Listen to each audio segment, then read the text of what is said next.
Good evening, probably. Oh my god. I've just finished coming off a live with Rio. If you want to go check that out, see his thoughts a little bit later on once that's finished processing. He's probably in the same mood as every single one of us is, to be honest. Bored, confused, disappointed. Too many of these performances you're coming out and United have just been absolutely outplayed by the opposition. Jay Witt says, thoughts on Shaw's comments. Can someone paste them in full, please, for me? Because I was live while they were being said, and I haven't actually got them in full. I did manage to have a quick peek at some of them, but not what he said. So I see that he said something. Ronaldo texted me a link before saying maybe the manager can bring some more ideas. If someone's got that full quote, can they please paste it into the comments for me, please? And I'll read that out and give you my thoughts on that as when I get an opportunity to. I want to say what Wolves did with that mid block was quite impressive in terms of what they've managed to achieve with it. And they've looked at United and quite rightly decided that Manchester United's progression through the middle of the pitch is fucking terrible. And if Wan-Bissaka's playing, the progression from right back is almost non-existent. And they said, right, well, let's rock and roll with a mid block. Let's go very narrow with it and try and force them to push it over the top. And they gambled that Cavani and Ronaldo wouldn't really have the pace if it was them to be able to get in behind them, and they never did. And the other thing is, you've got to ask who's playing those balls. If you're a team that's in a mid block, and the opposition might have a threat, like we might have had Rashford on the pitch, or sometimes Greenwood can get in there in those positions. You have to say, right, okay, who is going to be the person that puts those balls into the opposition final third, turns that defence around, drops it a little bit too far out for the keeper to come, but just enough so they can actually get onto it behind the defence? Because if it's Matic and McTominay, you're not doing it. And you contrast that to the sort of balls that we saw Neves spraying around all over the place, creating, moving. Him and Moutinho absolutely ran the show. You take them out and put them into Manchester United's system, and Manchester United literally look like a completely different thing. We look nothing like the football team that we look like at the moment if we manage to go and do that. If we manage to put that out there and have players of that sort of quality. They absolutely dominated possession, and those two were the two reasons that, one, we couldn't get the ball moving anywhere near like they could because of the way the mid block was set up. But also when we got the ball, we pressed them when it was in their half. But once they sort of broke through that, we collapsed again and sort of mid or low blocked ourselves and just sort of allowed them to sort of knock it around the halfway line without really penetrating so much. Now, a lot's been made. I had Talk Sport in the car as I was coming back from the match, and a lot's getting made about how Wolves had like 19 shots to United's 9 or 20 shots to United 9, wherever you want to read it. But one of the major things about that is they had all those shots, but their XG was only at 0.08 more than United. I was going to pull up what the XG for both of us was. It was 0.94 for Wolves, 0.76 for United. Barely any difference whatsoever for twice as many shots, and that's the problem. Tommy in the comments says, get Neves tomorrow. I threw a tweet out in the middle of the game actually saying, like, I don't understand how Neves isn't at a big club. He's an absolute baller, hell of a player, really, really just genuinely top draw footballer. How he's still there, and he's still so young as well. He's so much experience and still so young. In fact, I'm going to have a look how old he is because I don't even know. I feel like he's 23 or 24.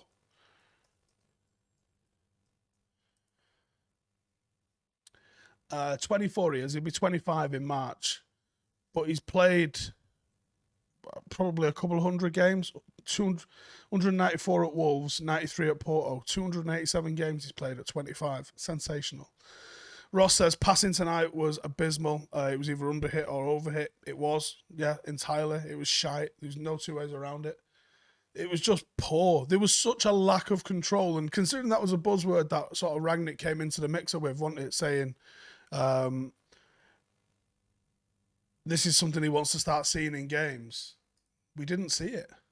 We've got a super chat here off Peter. Says, we don't deserve top four. We were abysmal all season. 30 minutes against Palace and that's it. Side and host Jones needs to replace Maguire. Jones was good. Or was he good? Or was he ordinary? And we've just had our sort of expectations shifted by how poor we've looked, and our expectations have been lowered to the point where we think that a pretty bang average performance is a good performance, because I'd argue it probably wasn't a good performance, but it wasn't, certainly didn't make any major mistakes. I think you could say that, couldn't you? Alex United says, thank God Rashford has an English passport. England's PR darling. Can mere England players be a problem? Rice, Bellingham, etc. I don't think it's nationality. I don't think that you can say there's a good or bad thing, even though we've had, could you say every Argentinian player is terrible because the United's experience of Argentinian players has not necessarily been a positive one? I wouldn't have thought so. I think there's a little bit more goes into it than that.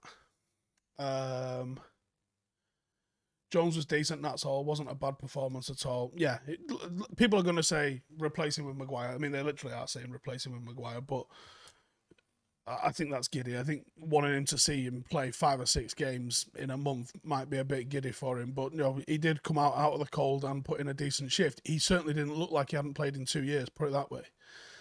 Jay Witt says Jones was the only positive, really. Maybe because he's been out for 2 years, we all give him some leeway, and he looked better than was expecting. We're all expecting a lot poorer performance from him. I think it's exactly that, mate, yeah. Happy says, we have to admit we have overrated, overpaid players. How many managers we have to change so we can admit it? Literally was saying this. One of the reasons I've always said give managers time, and more time than you think, is because there's no guarantee of any upgrade just by changing the manager alone.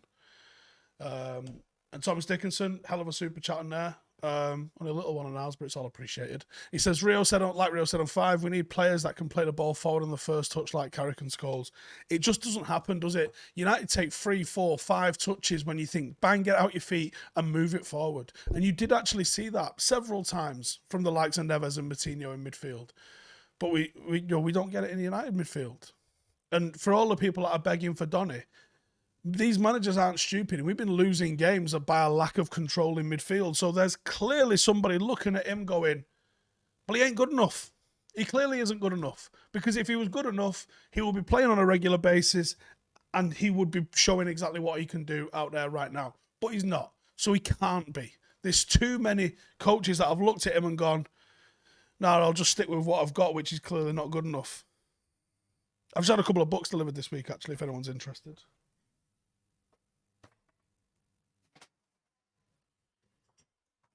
One with Ralph Rangnick where he looks like, I don't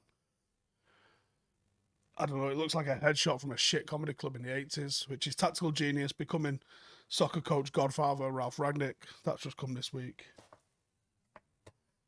I got this St. Pauli one, Another Football is Possible. And I also got the Wings of Change about Red Bull. Bit of light reading for Christmas. Also got this one, which is a bit more of a coachy one. Transitions. It's mostly training session type based stuff. Glenn says, how do you become a member on here? I think you just click the membership down below. We never replace Carrick. If Matic was in prime, we would need a replacement. Wouldn't need a replacement. Yeah, correct. I agree entirely. Yeah. I'll do some more questions, but I thought I'd remind everyone. We are doing a rundown this Saturday. It's boys versus girls. Super chat here from Ashuto. Just says, just sad, bro. Feel it. I feel it. It was such a depressing atmosphere in there as well tonight. It was fucking boring. And I know these United Wolves games seem to have a tendency to be a bit fucking boring, but they're just fucking boring, aren't they? They're just almost like the perfect antidote to United style of play, if we've got one. And we just don't know what the fuck to do with it. It just beats us.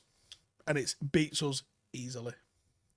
Absolutely pathetic. Absolutely pathetic. Just sad, bro, is the perfect thing to say. But anyway, yeah, Rundown is on Saturday. So if you want to support the channel and you also want to get some extra content, it's in the description below. Rundown this week, it's boys versus girls. It's going to be Prinny against Prinny and Ronaldo against Holly and Hannah, with me and Janine hosting. So if you want to come and get absolutely off your box, we're not doing Jai January, we're all getting twisted. Got a good read for you, Steve. It's called Even the Defeats by John Silk. I do have it. I don't have it here though. We're building a book nook, or I'm going to build a book nook. There's another office unit just over the corner that I've got my eye on. I would like to be in there by summer. And one of the ideas I've got in there is I've got a shitload of books, both here and at home, and I want to sort of build like a little,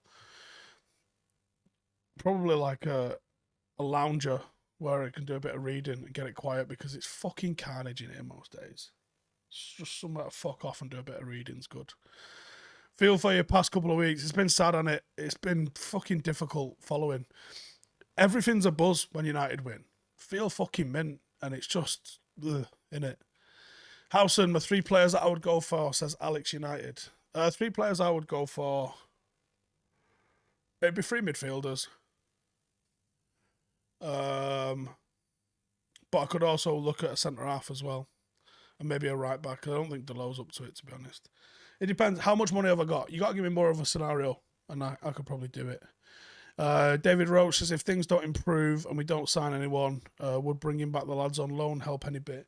Well, Laird, I wonder if they're thinking about accelerating Laird's development. Him going to Bournemouth after being at Swansea for half the season's interesting.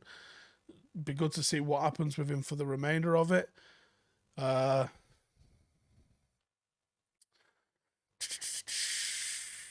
I don't think Laird I don't think Levitt or Garner would come in and start, in all honesty. Stanley Willis says, would I bring Keno in to weed out the weak and build an aggressive win at all cost mentality up the paddock? No, not at first I wouldn't. I would make sure they were technically proficient first, because that's the issue with United is you can shout at McTominay and Fred or as much as you want. It ain't going to make them pass the ball any better. They just need to be more skillful with the ball. I think once you have that, I think him coming in and helping with a little bit of character would definitely be a good thing. But I don't think you can just shout at people and make them better. I think they have to either be taught it or they have to be just better footballers for you to work with. If they're just shit, they're not going to get it. And it doesn't matter how much you shout at them.